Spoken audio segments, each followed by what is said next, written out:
국방과 외교 통일 이슈를 심층적으로 살펴보는 안보열전 시간입니다.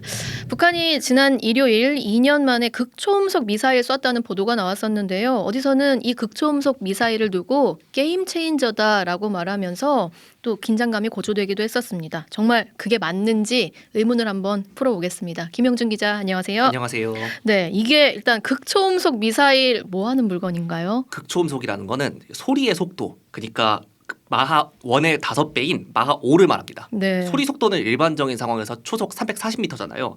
극초음속을 계산하면은 시속 6,000km 정도 시속 됩니다. 6,000km요. 마하 5. 네.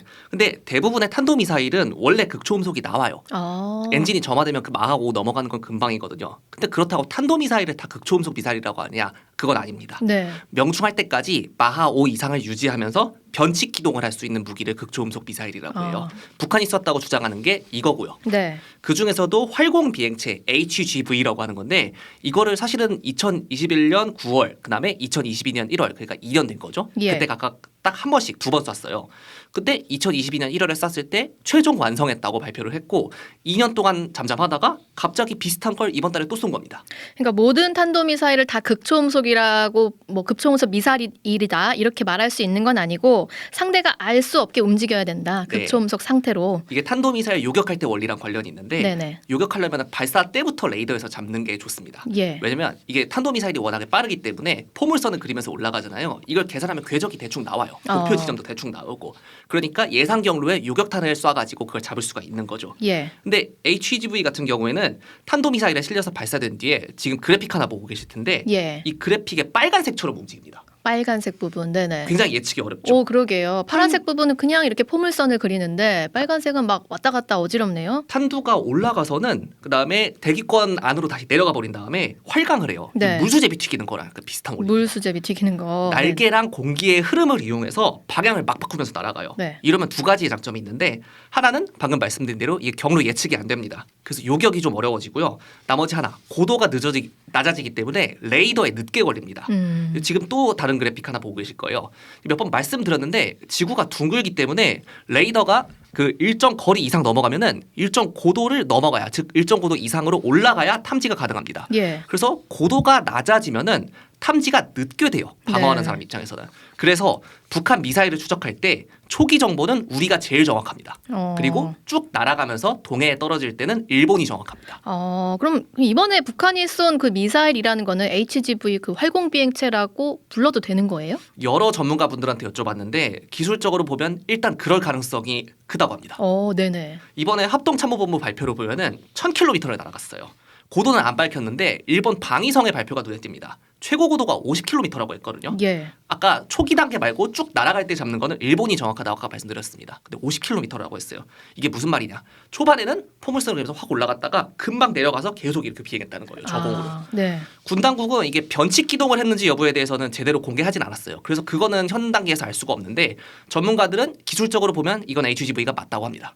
극초음속 미사일 맞다고요? 일단 그렇게 추정되고 있습니다. 예. 이게 2년 전하고 생김새는 비슷해요. 다만 이런 원뿔형의 경우에는 좌우로 기민하게 움직이기가 쉽지 않다는 단점이 있긴 있습니다. 네. 사실은 2년 전 그때 제가 지금도 정확하게 말씀드릴 수가 없는데 국방부 산하의 한 권위 있는 기관에서 기자실에 오셨습니다. 그래서 북한이 쏜 미사일이 HGV가 아니라고 얘기했어요. 예. 이게 뭔 얘기냐면 그때 쏜 미사일이 HGV가 아니라 기동탄도 재진입체 MARV라고 하는 겁니다. 네. 이건 일반적인 탄도미사일의 변형판인데 하강할 때만 경로를 확 틀어버리는 물건이에요. 지금 또 다른 그래픽 하나 보고 계실 겁니다. 당시 국방부 산하기관 관계자가 했던 얘기가 최대 속도가 일단 마하 6을 기록하긴 했는데 그 뒤로 쭉 떨어졌다. 네. HGV 같은 경우에는 경로의 3분의 2 정도를 활강을 해야 되는데 그게 안 됐다. 그러면서 이건 극초음속 미사일이라고 부를 수가 없다. 이렇게 얘기를 했어요. 풀업 기동이라는 말 들어보셨죠? 네, 네. 러시아 그 기사에서. 이스칸데르나 북한의 KN-23 그러니까 화성 11 나형에 적용된 끝부분에서 갑자기 궤도 올려버리는 기술 있잖아요. 네. 이게 마부입니다.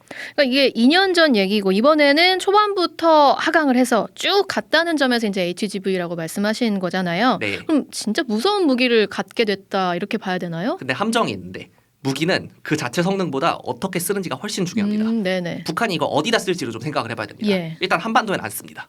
왜냐? 가성비가 떨어져요. 어, 왜냐하면 우리나라를 공격을 하려면은 다른 거 많습니다. 그래요. 장사정포나 뭐 단거리 탄도미사일 등등등 되게 많아요. 네. 일본 본토도 그렇게 크게 다르지는 않습니다. 그럼 어디다 씁니까? 북한이 발표한 내용을 보시면은 여기에 힌트가 있습니다. 중장거리 탄도미사일 IRBM이라고 했습니다. 예. 사거리 3,000에서 5,500km. 아, 평양에서 쐈는데 거기서 오키나와까지 거리를 계산해 보면 1,500km 정도고요. 네. 괌까지 한 3,500km 떨어져 있거든요. 오키나와에 미 해병대가 주둔합니다. 괌에는 공군 전략 폭격기랑 이제 해군 기지에 원자력 잠수함이랑 항공모함까지 기항할 수가 있거든요. 굉장히 좋은 목표예요. 그런데 오키나와랑 괌이 어디에 있는지를 한번 생각을 해보세요. 섬이잖아요. 그렇죠. 바다 한가운데 있는 섬이잖아요. 그러면 미사일이 오다가 중간에 계속 틀더라도 결국 어차피 어디로 올지 뻔합니다. 목적지는 네. 그러면 기존의 요격 체계로 잡을 수가 있는 거예요. 아, 과학기술정책연구원의 이춘근 명예연구위원입니다. 중장거리이기 때문에 속도나 고도상에서 극초음속 미사일이 가능하기는 하지만은 사거리상에서 특정 목표가 미국의 섬 같을 경우에는 종말 단계에서 목표가 너무 분명하고 방어 체제가 잘 갖춰졌기 때문에 충분히 요격할 수 있다. 우리나라에 쏘는 거는 좀 가성비가 떨어진다고 말씀하셨는데 그럼에도 불구하고 가성비 떨어지는 거 불구하고 그래도 쏠 수 있는 거잖아요. 가능합니다. 네. 근데 이럴 경우에는 HGV의 장점이 희석이 됩니다. 그러니까 낮은 고도로 내려가서 레이더를 피한다는 장점, 이게 희석이 되는 거예요. 네. 왜 희석되냐? 한반도가 너무 짧아요. 아. 그래서 변칙 기동을 하더라도 금방금방 레이더에 걸리게 되는 겁니다. 우리나라의 바다와 땅에 있는 온갖 레이더에 다 걸리게 돼요. 예. 실제로 한국국방연구원 카이다의 조홍일 연구위원이 2022년에 쓴 논문이 있어요. 이 논문에 보면은 미사일 발사 지점과 탐지 체계 사이의 거리가 짧을수록, 그러니까 그 작전 거리가 짧을수록 가까이서 쏠수록 지구 공률로 인한 차폐 효과가 제한된다. 쉽게 얘기해서 지구가 둥글기 때문에 생기는 숨겨지는 효과가 작아지게 된다. 예. 상대적으로 낮은 고도에 위치하더라도 지상, 해상에서 조기에 탐지할 수 있게 된다면서 종심이 짧은 한반도 작전 환경상 그 효과는 크지 않을 것이다. 이렇게 잘라서 얘기했습니다. 아, 그러니까 우리나라에 대한 뭐 효과도 그렇고 섬인 오키나와나 괌에다가도 그렇고, 그러니까 사실상 종합적으로 보면 게임 체인저라고 부르기는 좀 애매하다라고 볼 수 있겠네요. 이게 우리나라 언론에서 너무 남발되는 단어 중에 하나거든요. 네. 너무 쉽게 좀 그런 얘기를 하는 경향이 있어요. 신무기가 나오면 무조건 게임 체인저다. 이런 거를 제가 굉장히 많이 봤는데 네. 저는 정말 웬만해서는 이 단어를 기사에 쓰지 않습니다. 물론 적을 과소평가하는 것은 굉장히 위험합니다. 하지만 적에 대한 과도한 경보는 오히려 적을 이롭게 하고 우리 판단을 흐리게 합니다. 그러니까 신무기가 등장하더라도 어떤 측면에서 효과적이고 또 어떤 측면에서는 그렇지 않은지 면밀히 따져보고 대응책을 마련할 필요가 있어요. 네, 이 북한 신무기에 대한 이야기는 본방송 이후에 유튜브에서 김영준 기자와 좀 더 이어가 보도록 하겠습니다.